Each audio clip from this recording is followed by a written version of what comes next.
هيافة شعبنا وخفة عقلنا، هيافة شعبنا وخفة عقلنا. 110 مليون زعيقهم جاي من مصر في وداني هنا، فرحانين قوي قوي عشان اسبانيا فازت.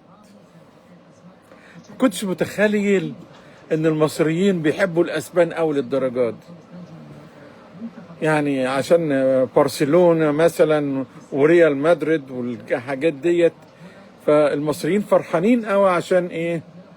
الاسبان فازوا. مش هو ده السبب ولا في حاجة تانية؟ في كل الحالات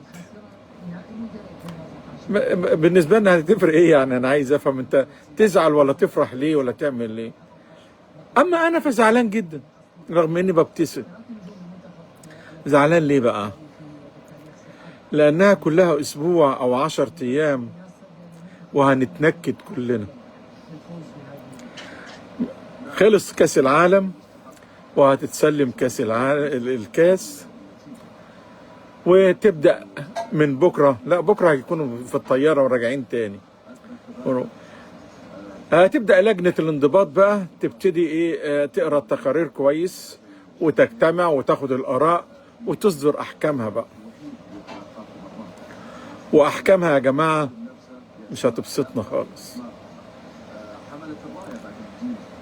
الميزة في أحكامها بقى، وده اللي بدعو الشعب كله انه حقيقي ياخد موقف من الناحية دي.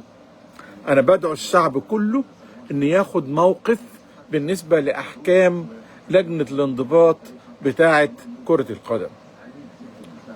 الميزة في الأحكام ان هي اسمية. يعني ايه اسمية؟ يعني الأحكام بتيجي على اللي اقترف الجرم، مش على الدولة. الدولة هيكون لها جزء صغير قوي. يعني انا الجزء اللي هيجي على اتحاد الكرة في مصر ما اعتقدش انه هيزيد عن نص مليون، يعني يوم ما يضربوا الدم خالص هيبقى مليون. بقية الغرامات هتبقى بالملايين على الاخوان الحلوين وعلى الراجل اللي هو التباع اللي هو خد كارت احمر ده وعلى الحاجات دي. الناس دي هيجيها عليها غرامات ما افتكرش انها هتقل عن 2 مليون دولار. طبعا زي ما قلت لك اسمية. يعني لو الدولة ممثلة في اتحاد الكرة، طبعا احنا عارفين انه الاتحاد معرس، يعني قررت او فكرت تساعد، يبقى دي حقيقي الشعب ياخد موقف فيه حقيقي. اللي يعمل مشكلة يا جدعان، اللي يغلط يدفع ثمن غلطه. يعني لو حسام حسن جه عليه غرامة ب2 مليون دولار، اتحاد الكرة ما يدفعلوش ولا يساعده فيها،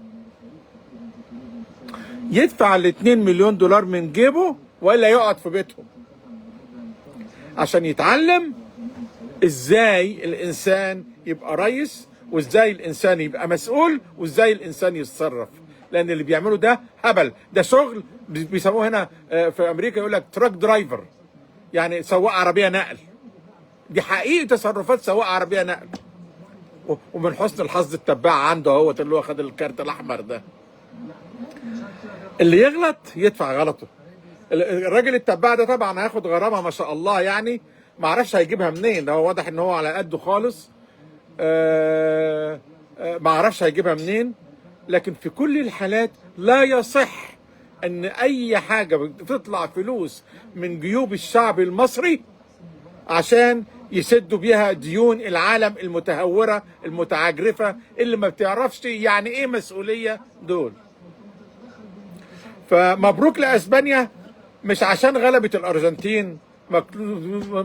واحنا اساسا الناس واخده موقف من الأرجنتين مش قادر لا فاهم ليه.